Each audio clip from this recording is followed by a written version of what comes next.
হঠাৎ করেই তোমার জীবনে একজন আসবে। সে তোমার সব কথা শুনবে, তোমার সব দুঃখ কষ্ট ভাগ করে নেবে, তোমাকে অনেক সাহস যোগাবে, তোমাকে রোদে পুড়তে শেখাবে, বৃষ্টিতে ভিজতে শেখাবে। সব থেকে বড় কথা হলো, সে তোমাকে নতুন করে বাঁচতে শেখাবে। তখন তোমার মনে হবে, হ্যাঁ, এরকমই তো একজন মানুষকে আমি আমার পাশে চেয়েছিলাম সব সময়ের জন্য। তখন তোমার মনে হবে, হ্যাঁ, এই তো সেই মানুষটা।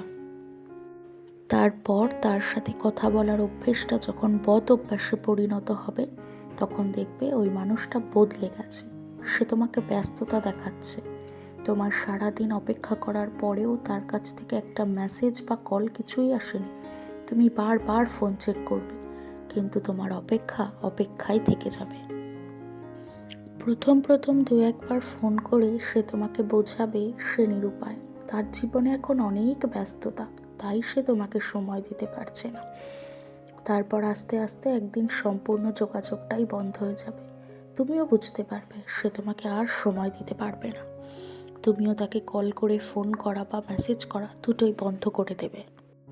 যে মানুষটার জন্যই তুমি ডিপ্রেশন থেকে একদিন বেরিয়ে এসেছিলে, সেই মানুষটার জন্যই তুমি আরো গভীর ডিপ্রেশনে চলে গেছো।